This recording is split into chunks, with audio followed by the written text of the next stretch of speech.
Привет! Меня зовут Марина, и вы на канале Russian Language Club. Это канал о русском языке и все, что с ним связано.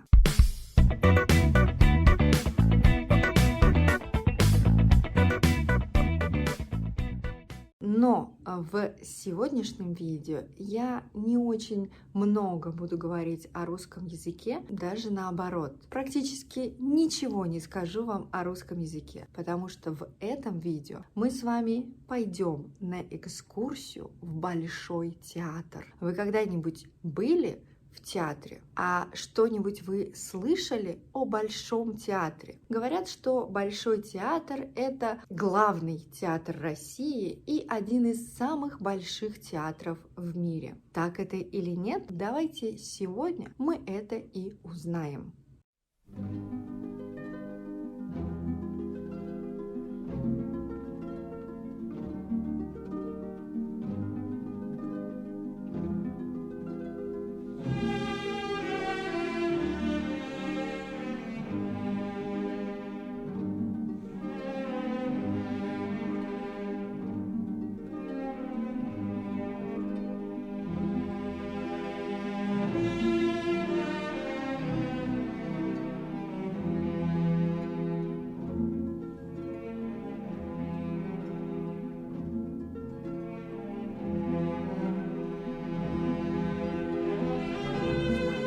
Большой театр, или мы его еще называем Государственный академический Большой театр. Это театр оперы и балета. Большой театр находится недалеко от Кремля на Театральной площади. Если вы были в Москве, то думаю, что вы видели Большой театр, и недалеко от него находится ЦУМ, Центральный универсальный магазин. А вообще, когда-то Большой театр выглядел совершенно по-другому. Давайте расскажу немного истории. 17 марта 1776 год. Это дата основания Большого театра. А тогда этот театр назывался совсем небольшой. Его называли Петровский театр. Почему? Потому что владелец этого театра был Петр Васильевич Урусов, один из князей. Петр Васильевич Урусов получил разрешение от Екатерины Великой на строительство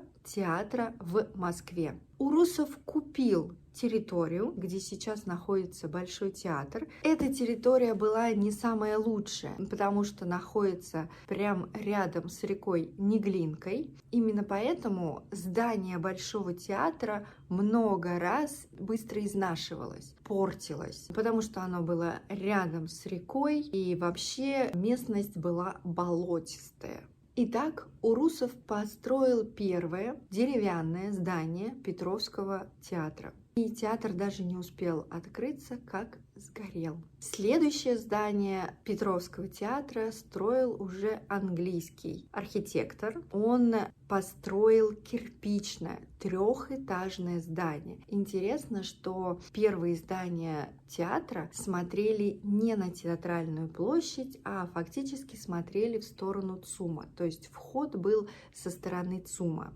Но через 25 лет здание снова сгорело. Следующее здание театра строил уже архитектор Карл Росси. Театр закончили строить в 1825 году. И уже по такой негласной печальной традиции 11 марта 1853 года и это здание театра сгорело.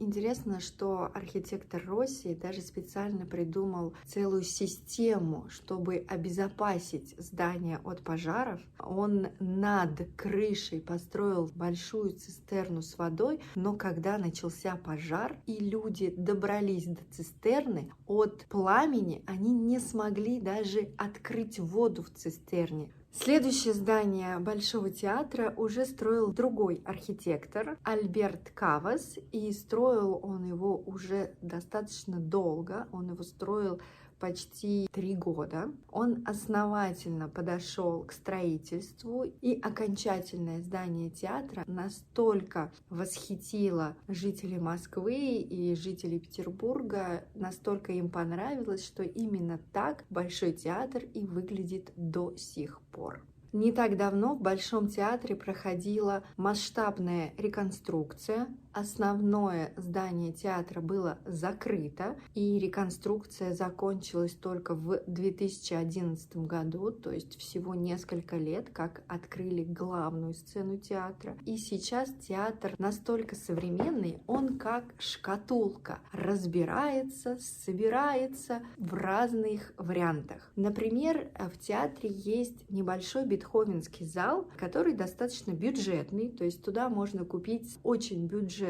очень недорогие билеты. В этом зале проходят встречи со спонсорами, устраиваются концерты, то есть этот зал может стать полноценной сценой со зрительным залом, а может трансформироваться и просто превратиться в обычную большую комнату. С какой-то стороны пол поднимается, с какой-то стороны пол опускается, кресла зрителей собираются вместе, и получается большая комната. Примерно так же происходит и с основной сценой Большого театра. Она невероятно длинная, потому что на сцене уже собраны основные декорации к спектаклям, а в Большом театре проходит множество спектаклей. Например, на Новый год основной спектакль — это балет «Щелкунчик». И другие декорации находятся тоже недалеко. Сцена опускается, поднимается, трансформируется. На сцену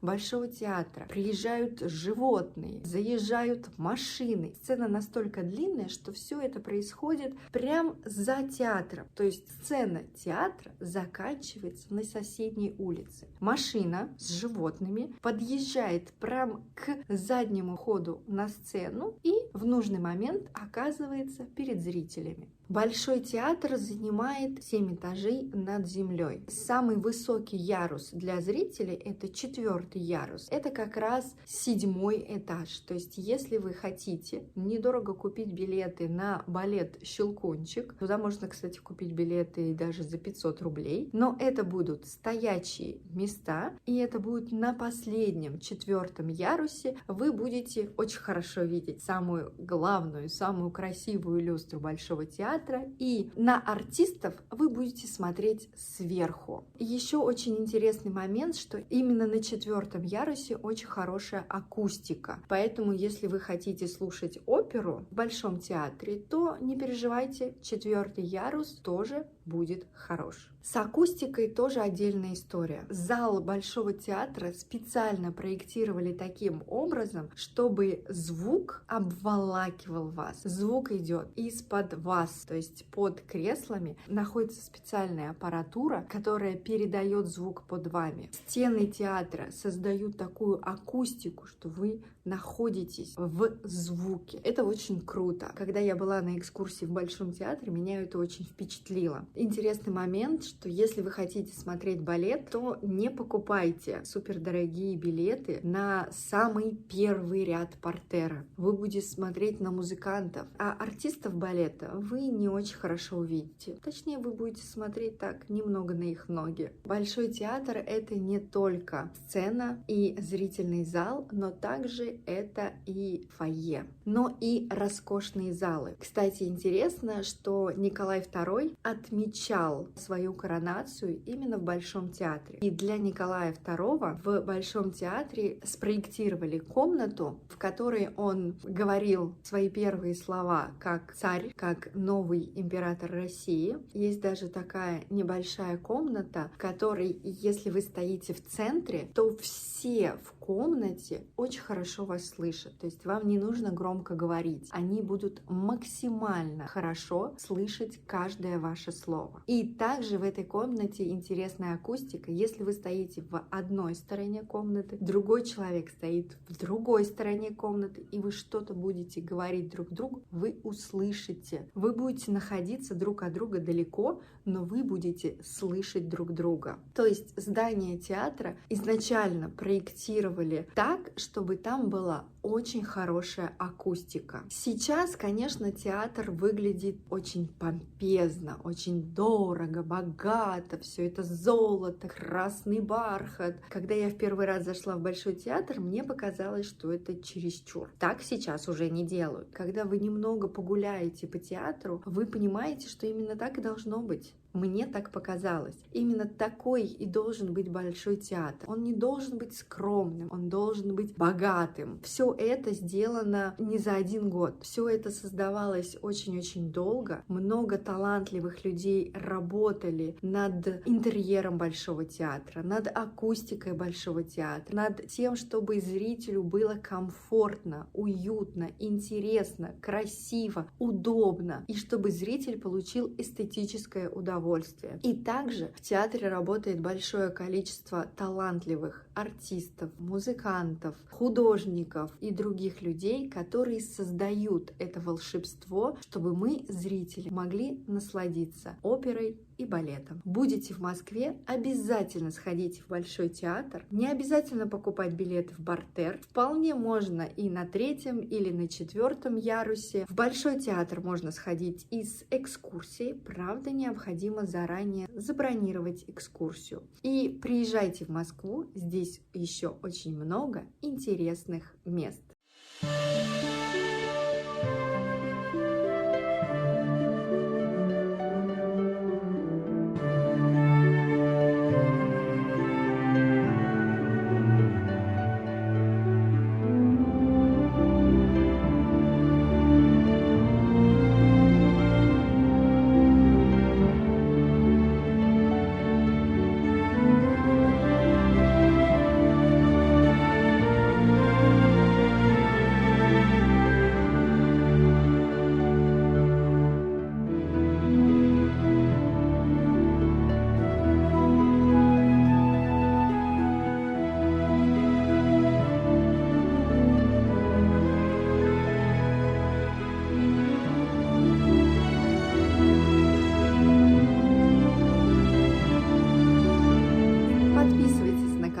Давайте дружить в социальных сетях и пока-пока, до скорой встречи!